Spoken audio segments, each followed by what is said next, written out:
Hi everyone, welcome back to my channel. If you are new here, I'm Sheila and I'm a travel occupational therapist and certified hand therapist. And I'm so excited today to share more about being a travel occupational therapist. So if this is something that interests you, stay tuned because I'll be giving all the tea. That's actually not something that I have widely shared on social media, but I figured I've been getting more questions about being an occupational therapist and more specifically a certified hand therapist, so I figured I'd share a bit more about that since that's what people are asking about. So I'm super excited to share what it's like to be a travel OT and certified hand therapist, and possibly this information may be helpful for you if this is something that you want to be able to do in the future. So first off, what exactly is a travel occupational therapist?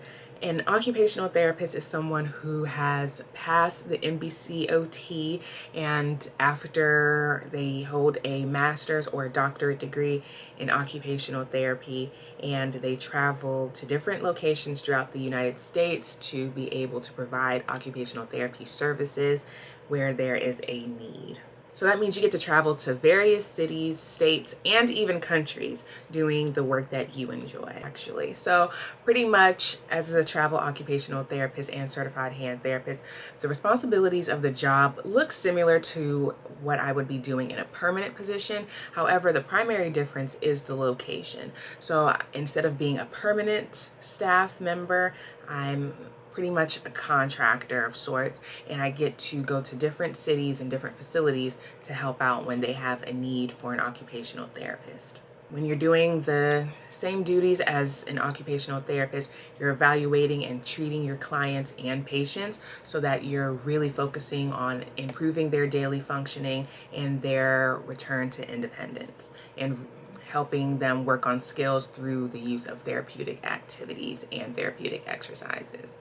The key difference is the travel aspect. So the expectation is that you're going to travel to a site that may need some assistance for the duration of your contract, and then you're there and you get to explore different cities and meet new people and work in different hospital systems, in my case. So I'm a certified hand therapist. I've been practicing as a CHT since 2019 after passing the certified hand therapy exam, and I also have experience as an acute care occupational therapist, and there aren't many people that have that dual skill set. So I came across this contract. I just always wanted to be a travel OT, so I figured that this was the time. So I ended up moving from my senior OT CHT role, and I ended up taking my first contract in San Diego, and I was there for 13 weeks. So as a travel occupational therapist, I get to do the same duties that I have as an occupational therapist, but the main difference is that there's that travel aspect. So you get to work in various settings, whether that's in schools, rehab centers, hospitals, and skilled nursing facilities, amongst others. And the assignments usually last about 13 weeks. Let's talk about the benefits of being a travel occupational therapist. The first perk of being a travel occupational therapist is definitely the flexibility. So there's a lot of flexibility that comes with being a travel OT, and especially because you're there for such a short period of time, then I personally have planned my time off and my vacations around that time rather than having to like beg and plead my managers for PTO. And I can choose the setting where I work and the city. Now I'm taking some time off between contracts, because as a staff therapist, you have to request PTO, and this is like the height of the summer.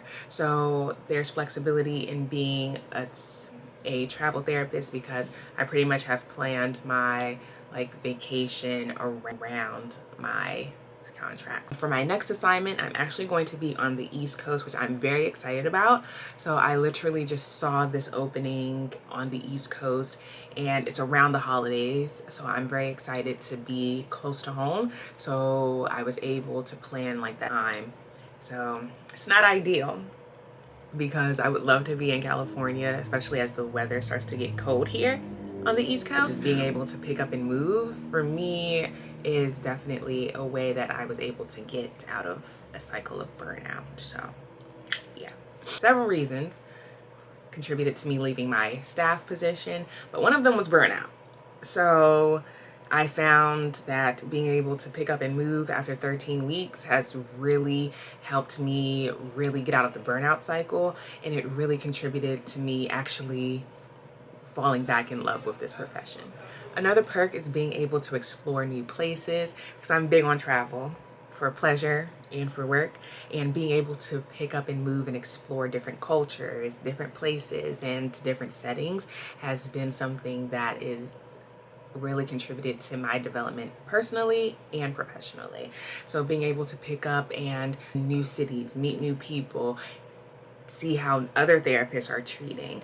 I love that I can choose assignments that really fit my interests and work for my lifestyle. So for my next travel contract, I'm actually going back to the East Coast, which I'm very excited about. So I was starting to get to the point after being in California for 3 years where I was like, you know, I kind of missed home. So I saw, when I looked at the calendar, I see like the holidays are coming up, so I'll be on the East Coast, so I'll be closer to my family and friends during that time frame, which is very important to me. So I'm going to be on the East Coast, which I'm very excited about, and I get to just, after this contract, I'll be able to pick up and decide, am I staying on the East Coast? Am I going to try out a new city? So I'm very excited, and that's another benefit of being a travel OT. You get to choose whether it's a practice setting that you want to try out, or if it's a new city that you want to explore. You can do that because you have the flexibility to do so. So travel OTs are very much expected to be flexible and to be very knowledgeable. So you're being paid for that. So oftentimes the pay can be higher than if you're a staff therapist. And I say can be because it's not always the case. Some people, as a travel therapist, you're getting paid more. So that's something to definitely consider. And if you have traveled and there's one tip that has helped you be successful, let me know in the comments, and I'll catch you in the next video. Bye.